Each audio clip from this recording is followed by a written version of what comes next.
Hi friends, welcome to Kalas infinity. எல்லோரும் எப்படி இருக்கிறீங்க? நல்லா இருக்கிறீங்களா? இன்றைக்கி நான் என்ன பண்ண போகிறேன்னா, இன்றைக்கி வந்து ஃபிஷ் ரெசிபி தான், மீன் குழம்பு தான், வாழை மீன் குழம்பு செய்ய போகிறேன். நான் எப்படி செய்கிறேங்கிறத பார்க்கலாம். அதுக்கு முன்னாடி நம்மளோட சேனலை சப்ஸ்கிரைப் பண்ணாதவங்க ப்ளீஸ் சப்ஸ்கிரைப் பண்ணுங்கள். புதுசாக நம்மளோட சேனலை பார்க்குறதா இருந்தால் ப்ளீஸ் சப்போர்ட் பண்ணுங்கள். வாங்க நம்ம வீடியோக்குள்ளே போயிடலாம். ஃபஸ்ட்டு மிக்ஸி ஜாரில் நம்ம சின்ன வெங்காயம் நிறைய எடுத்து உரித்து வச்சுருக்கிறேன். 3/4 kg மீன், அதுக்கு தகுந்த மாதிரி உரித்து வச்சுருக்கிறேன். 1 ஸ்பூன் சீரகம் போட்டிருக்கிறேன். ஒரு சின்ன பீஸு தேங்காய் அந்த மாதிரி சின்னதாக கட் பண்ணி வச்சுருக்கேன். புளி ஊற வச்சுருந்தேன் ஏற்கனவே, அதையும் சேர்த்து அரைச்சிக்கிறேன். தண்ணி ஊற்றி நல்லா பேஸ்ட் மாதிரி அரைச்சி எடுத்துக்கணும். சூப்பராக அரைச்சிருக்கேன் பாருங்கள், அந்த மாதிரி அரைச்சி எடுத்துக்கணும். அப்புறம் ஒரு பாத்திரத்தில் நல்லெண்ணெய் விட்டுருக்கேன். நல்லெண்ணெய் விட்டுட்டு அதில் கடுகு போட்டிருக்கிறேன், வெந்தயம் போட்டிருக்கிறேன். நல்லா பொரிஞ்சதும் 5-6 பச்சை மிளகாய் போட்டிருக்கிறேன். அதுவும் வெந்ததுக்கப்புறமா கருவேப்பிலை சேர்த்துருக்குறேன். அதுவும் நல்லா பொரிஞ்சதுக்கப்புறமா 2 மீடியம் சைஸ் பெரிய வெங்காயம் சின்ன சின்னதாக நல்லா கட் பண்ணி வச்சுருக்கிறேன். அதுவும் நல்லா ஆயிலில் கிளாஸ் மாதிரி வேகிற வரைக்கும் நம்ம கொஞ்சம் கிளறி விட்டுகிட்டே இருக்கலாம். அது கிளாஸ் மாதிரி வந்ததுக்கப்புறமா 2 மீடியம் சைஸ் தக்காளி, அதையும் சின்ன சின்னதாக கட் பண்ணி வச்சுருக்கேன். உங்களுக்கு சின்னதாக வேணாலும் போட்டுக்கலாம், பெரிய சின்னதானாலும் கட் பண்ணிக்கலாம், இல்லைனா பெரிய பெரிய பீஸாக கூட கட் பண்ணிக்கலாம். இப்போ நல்லா அதுவும் நல்லா வதங்கட்டும். உப்பு கூட சேர்த்துட்டு கொஞ்சம் வதங்க விட்டுறலாம். அப்புறமா மீன் பாருங்கள், வாழை மீன் சூப்பர் டேஸ்ட்டாக இருக்கும். இது கன்னியாகுமரி, நாகர்கோவில் சைட்லாம் சம்பா ரைஸுக்கு இந்த வாழை மீன் குழம்பு வச்சு சாப்பிடுவாங்களாம். சூப்பராக இருக்குமா எங்கள் அம்மா சொல்லுவாங்க. நான் சம்பா ரைஸ் வச்சு இன்னும் சாப்பிட்டதில்ல, ட்ரை பண்ணி பார்க்கணுன்னு வச்சுருக்கேன் கண்டிப்பாக. ஆனால் மீன் செம்ம டேஸ்ட்டாக இருக்குது.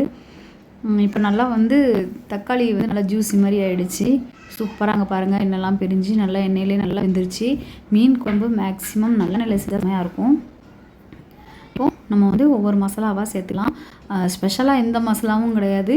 இது நான் தனித்தனியாக அரைச்சி வச்சுருக்கேன். மிளகாத்தூள், தனியாத்தூள், மஞ்சள், அவ்வளோதான். இதை சேர்த்துட்டு நம்ம காரத்துக்கு தகுந்த மாதிரி மிளகாத்தூள் சேர்த்துக்கலாம்.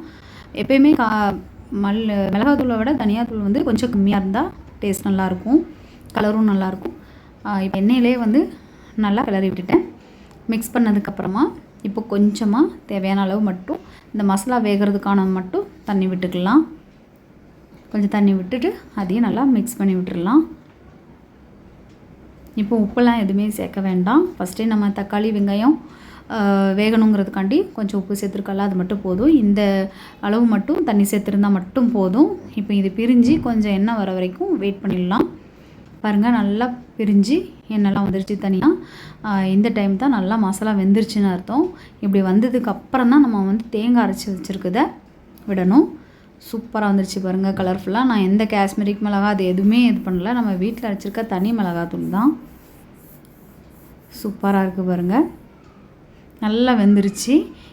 இப்படி நம்ம எல்லாம் சேர்த்தா தான் சூப்பராக இருக்கும் குழம்பு, செமையாக இருக்கும். இப்போ நான் அரைச்சி வச்சுருக்கிற தேங்காவை சேர்த்துக்கிறேன். சேர்த்துட்டு இப்போ நான் தண்ணி எவ்வளோ வேணுமோ மீன் குழம்புக்கு தேவையான தண்ணியை ஊற்றிக்கலாம். பாருங்கள், சூப்பராக இருக்குது. இப்போ இன்னும் கூட நம்மளுக்கு இந்த தேங்காவோட பச்சை வாசனை போகணும். அதுக்கு இப்போ கொஞ்சம் உப்பு போட்டுடலாம். உப்பு போட்டு இனிமேல் மூடி போட்டுடலாம். நல்லா கொதி வரட்டும். கொதிச்சதுக்கப்புறமா நம்ம பார்த்துக்கலாம் எப்படி இருக்குதுன்ட்டு. நல்லா மிக்ஸ் பண்ணி விட்டுடலாம். சால்ட்டு போட்டிருக்கோம்ல, நல்லா மிக்ஸ் பண்ணிவிட்டு அந்த சைடில் இருக்கிற ஆயில் அதெல்லாம் மசாலாவெலாம் நல்லா கரெக்டாக எடுத்து விட்டுடலாம். எப்பயுமே நம்ம குழம்பு செய்யும்போது அந்த சைடில் இருக்கிற மசாலா எல்லாமே அப்பப்போ நம்ம எடுத்து இந்த மாதிரி ரிமூவ் பண்ணிக்கிட்டு விட்டோன்னா தான் நல்லாயிருக்கும். அந்த மசாலாலாம் எல்லாமே நல்லா மிக்ஸ் ஆகும். நல்லா கொதிக்கட்டும், கொஞ்சம் வெயிட் பண்ணலாம். இப்போ பாருங்கள், நல்லா கொதிச்சிருச்சு. இன்னும் கொஞ்சம் கொதிக்கணும். கொதித்து அந்த ஒயிட்டாக இருக்கிற அந்த நுரை மாதிரி இருக்கிறதெல்லாம் கலர் சேஞ்ச் ஆகி நல்லா ரெட்டிஷாக திரும்பவும் ஆயிலெலாம் பிஞ்சு வரணும். அந்தளவுக்கு வெயிட் பண்ணணும். நம்ம அந்த நுரெல்லாம் சைடில் இருக்கிற நுரெல்லாம் ஒயிட்டாகவே இருக்கக்கூடாது. ஒயிட்டாக இருந்தால் அது இன்னும் மசாலா வேகலைன்னு அர்த்தம். இந்த மாதிரி நல்லா ஒயிட் இல்லாமல் நல்லா ஆயில் பிரிஞ்சு வர மாதிரி நம்ம கொதிக்க விட்டுறணும்.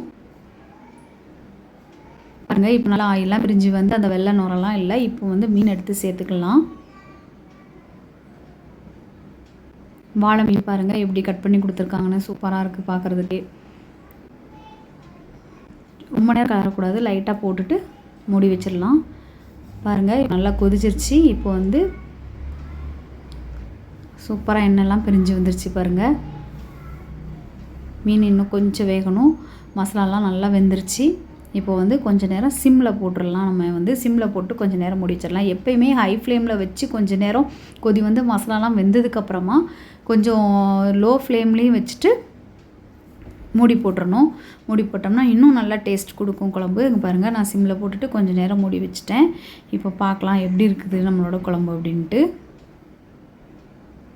பாருங்கள், நல்லா வெந்துட்டுருக்குது.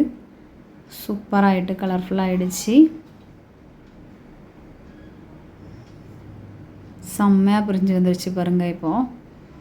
இப்போது இந்த ஸ்டேஜ் வந்து நம்மளுக்கு கரெக்டு. அதனால் இப்போ இனிமேல் வந்து ஒரு 10 மினிட்ஸ் ஆஃப் பண்ணிவிட்டு மூடி போட்டு வச்சிடலாம். பாருங்கள் எப்படி இருக்குதுன்னு நம்மளோட வாழை மீன் குழம்பு. சூப்பராக இருக்குது வாழை மீன் குழம்பு. நீங்களும் உங்கள் வீட்டில் செஞ்சு பார்த்துட்டு எப்படி இருக்குன்னு எனக்கு உங்களோட கமெண்ட்டை சொல்லுங்கள். நம்மளோட இந்த வீடியோ பிடிச்சிருந்துச்சுன்னா லைக் பண்ணுங்கள், ஷேர் பண்ணுங்கள், சப்ஸ்கிரைப் பண்ணுங்கள். மறக்காமல் பக்கத்தில் இருக்க பெல் ஐக்கானையும் கிளிக் பண்ணிக்கோங்க. அப்போ தான் நம்ம போடுற வீடியோஸ்லாம் உங்களுக்கு டக்கு டக்கு டக்குன்னு வரும். தேங்க்யூ ஃபார் வாட்சிங். பாய்.